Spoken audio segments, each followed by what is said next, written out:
Je m'appelle Fakir Karshan, je suis professeur de philosophie. J'étudie J'étudie la pensée musulmane depuis que je suis adolescent. Donc j'ai étudié l'histoire, la théologie, des aspects du droit islamique. Et là, je m'intéresse petit à petit, doucement, à la question de la mystique, même si ce n'est pas mon point fort. Et donc je m'intéresse vraiment à toutes ces questions-là, à la question de la pensée islamique de manière générale.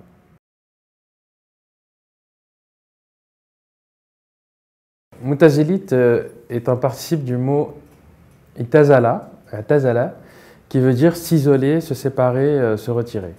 Donc l'origine du mot a posé problème parce que il y a plusieurs théories. Il y a deux théories qui justifient ce mot. La première, c'est celle qui remonte à l'époque de la première bataille entre musulmans, la bataille dite du chameau, en 656, entre les troupes de Ali, qui était le nouveau calife, et contre lui s'étaient élevés des compagnons du prophète, Talha et Zubayr, avec Aïcha, donc Aïcha, une des femmes du prophète. Et donc il y a eu la bataille du chameau en 656, et à cette époque-là, un groupe a refusé de prendre parti. Même s'ils ont dit qu'il y en avait un qui avait tort et l'autre raison, ils ont refusé de prendre parti. Et les historiens anciens, comme Tabari par exemple, parlent de ce groupe-là en les qualifiant de Mu'tazila, ceux qui se sont retirés ou séparés. Donc ils sont retirés du conflit. Ça, c'est la première théorie qui parle du mot. Il y a la deuxième théorie qui est la plus courante quand on parle du mutazilisme, c'est celle qui a à voir avec deux personnages importants qui sont Hassan al-Basri, qui était fait partie des premières générations de musulmans, un personnage très connu et très respecté, qui enseignait dans une mosquée à Basra, en Irak. Et il avait parmi ses disciples un certain Wasil ibn Ata. Donc à l'époque, il y avait un grand débat pour savoir si le musulman qui avait commis un grave péché, est-ce qu'il irait au paradis, parce que malgré tout il est musulman, ou est-ce qu'il irait en enfer, conformément à ce qui est écrit par exemple dans les textes. Et ce débat-là avait lieu entre deux courants qui existaient déjà, les Kharijites d'un côté, qui estimaient que le musulman coupable d'une faute grave était un hypocrite et donc il irait en enfer éternellement, et les Mourjites qui eux disaient que c'était Dieu et seulement Dieu qui décidait parce que même un grand pécheur ne perdait pas la qualité de croyant.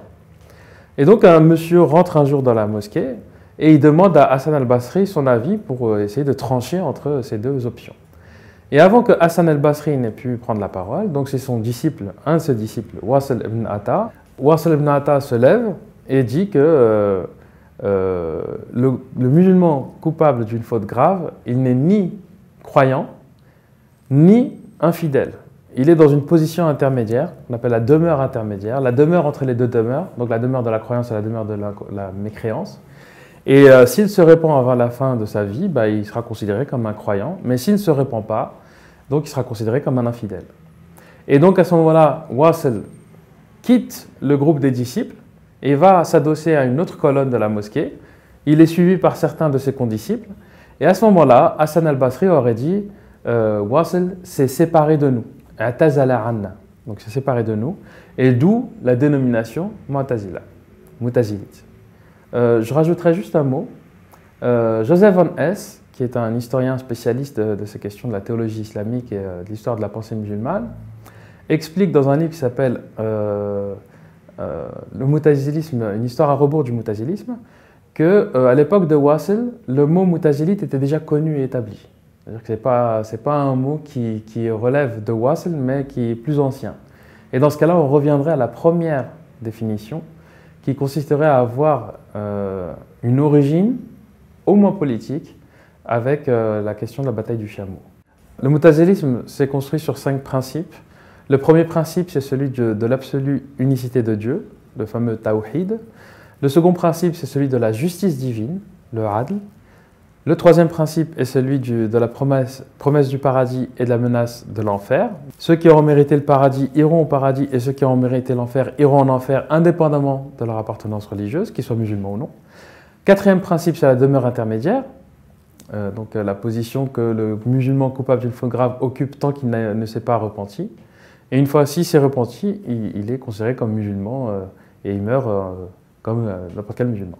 Et le cinquième et dernier principe, c'est l'ordre moral, c'est l'ordre de faire le convenable et d'interdire le blâmable. Donc ce sont les 5 principes fondateurs ou auxquels tous les Moutazilites se réfèrent.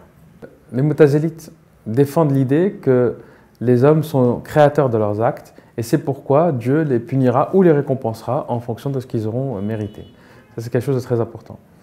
Par rapport au Coran, les Moutazilites considèrent que le Coran est créé. Autrement dit, le Coran a été créé par Dieu à un moment donné et c'est un message que Dieu adresse aux hommes, mais ça veut dire aussi qu'il a été créé en prenant en considération des données de son contexte. Donc, s'il est en arabe, c'est parce qu'il a été révélé à un peuple en arabe. S'il avait été révélé en Suède, il aurait été en suédois. Toute logique. Ici, il est en arabe parce que l'arabe n'est pas une langue sacrée, c'est la langue d'un peuple à qui le texte était adressé, c'est pourquoi le texte est en arabe.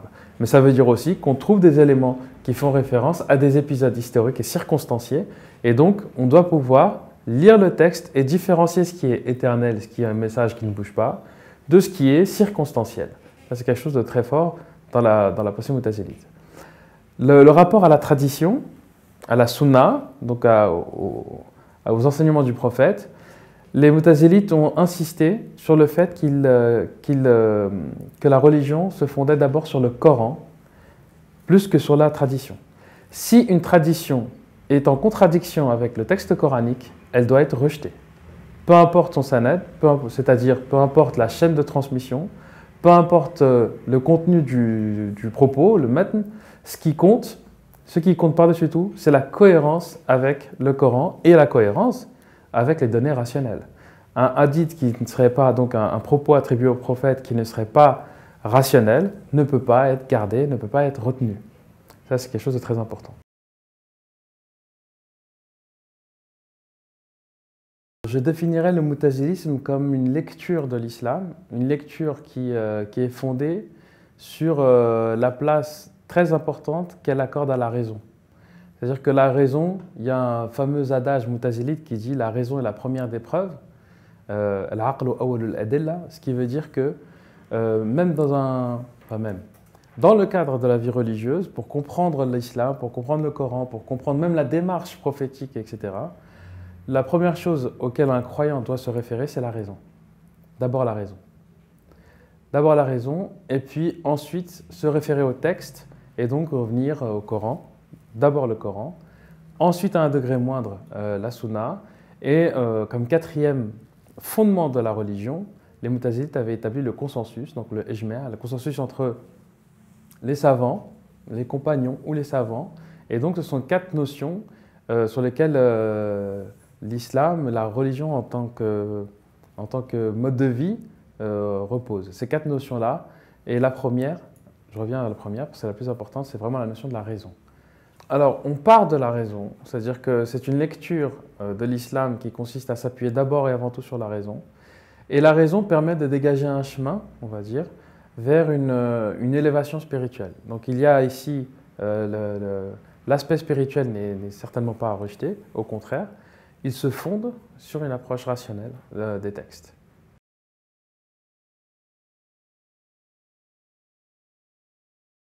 Dans les livres d'histoire, le moutazilisme apparaît au 8e siècle, à la charnière entre la fin de l'époque omeyyade et le début de l'époque abbasside, donc avec la figure de Wasl. Dans la littérature moutazilite, on trouve que Wasl est du 4e niveau, du 4e degré, autrement dit, c'est la 4e génération d'imams moutazilites. Mais Wasl représente un moment très important parce qu'il met en place ce qu'on va appeler une mission, c'est-à-dire qu'il va mettre en place une sorte de ses disciples, il va les envoyer pour faire du prosélytisme. Il va en envoyer au Maghreb, il va en envoyer en Arménie, au Khorasan, donc l'actuel Afghanistan, une région entre l'Afghanistan et l'Iran. Et ces gens-là vont avoir plus ou moins de succès, puisqu'on sait que, par exemple, en Afrique du Nord, la première dynastie indépendante, dans une région qui s'appelle maintenant la Tunisie, mais qui à l'époque ne s'appelait pas encore la Tunisie, la dynastie des Aghlabides, était moutazilite, de même que Idriss, celui qui va fonder le royaume du Maroc, il va fonder, donc le royaume ne s'appelle pas le Maroc à l'époque, mais il va pouvoir s'installer sur place grâce à l'appui d'un chef de tribu moutazilite, d'une tribu moutazilite, la tribu berbère des Aouriba. Et c'est dans ce cadre-là qu'il va réussir à fonder donc, un émirat. Et lui-même, Idriss, était zaïdite. Or, les zaïdites sont aussi des moutazilites. Les zaïdites sont des chiites, mais différents des imamites, donc des chiites iraniens actuels, par exemple. C'est une minorité qu'on trouve aujourd'hui au Yémen. Les Houthis sont des zaïdites, qui sont en fait, pour faire simple, assez proches du sunnisme, tout en étant séparés. Donc, sinon, on ne dirait pas que c'était des chiites. Les missionnaires qu'envoie Wassel un peu partout vont avoir plus ou moins de succès, mais le succès politique du mouvement moutazilite sera marqué par le calife Al-Ma'moun, donc qui va régner de 813 à 833, et qui va être le premier calife abbasside à proclamer le moutazilisme comme doctrine d'État. Et Al-Ma'moun sera suivi de deux califes, donc Al-Mutassim et Al-Watik, qui vont continuer cette politique-là, de reconnaître le moutazilisme comme doctrine d'État. Néanmoins, après la période de ces trois califes moutazilites et l'abandon finalement du moutazilisme comme doctrine d'État, le courant moutazilite va connaître un épanouissement d'un point de vue théologique et de production de la pensée, avec des figures très importantes comme Abu Hashim al-Jibwa'i notamment, qui va avoir un rôle très important dans la métaphysique médiévale. De plus, on peut dire que Al-Ma'moun a mis en place une politique culturelle très importante qui va permettre, en tout cas qui va contribuer à l'âge d'or de ce qu'on appelle l'âge d'or islamique de l'époque abbasside, puisqu'il va créer, ou en tout cas il va donner ses lettres de noblesse à une institution qui s'appelle Bayt al-Hikma, la maison de la sagesse, qu'il va doter d'un observatoire astronomique.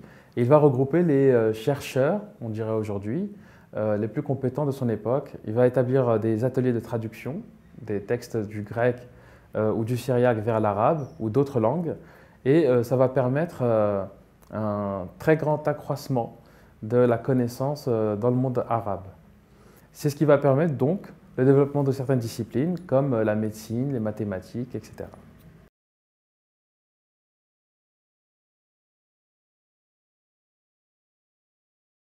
Le rôle du moutazilisme dans l'islam a été très important, tant du point de vue du développement des connaissances, l'âge d'or. Attention, il ne faut pas penser que c'est le moutazilisme qui a permis, mais le moutazilisme a joué un rôle, notamment par les figures d'Al-Ma'moun, qui a mis en place la maison de la sagesse et qui a produit des fruits, et ces fruits-là ont porté justement eux-mêmes leurs fruits pendant un certain nombre d'années. Et plus spécialement sur les questions théologiques et de la pensée, mais le moutazilisme a eu un rôle important sur la question de la pensée parce qu'il a été une forme, sans vouloir exagérer, une forme de matrice conceptuelle, non seulement à la pensée qui deviendra sunnite, mais aussi à la pensée chiite. L'influence, elle est énorme. Les chiites, ce qu'on appelle les Jafarites, étaient au début des Jabrites, c'est-à-dire qu'ils étaient au début des défenseurs de la prédestination. Et c'est après les échanges, les discussions avec les moutazilites et l'influence d'un certain nombre de penseurs jafarites eux-mêmes qui étaient moutazilites dans le chiisme est devenu partisan du libre arbitre aujourd'hui. Le chiisme zaïdite est un chiisme qui se fonde sur les 5 principes moutazilites. Et même dans la pensée d'Al-Ash'ari, qui était moutazilite jusqu'à ses 40 ans, il a repris énormément de choses dans la problématique, dans la méthodologie moutazilite, même s'il s'en est écarté sur ses résultats. Il n'empêche qu'il est très redevable à la pensée moutazilite. Et donc, l'ash'arisme, qui est aujourd'hui le courant majoritaire chez les musulmans sunnites, s'appuie sur énormément de choses qui ont été élaborées dans un cadre moutazilite à l'origine.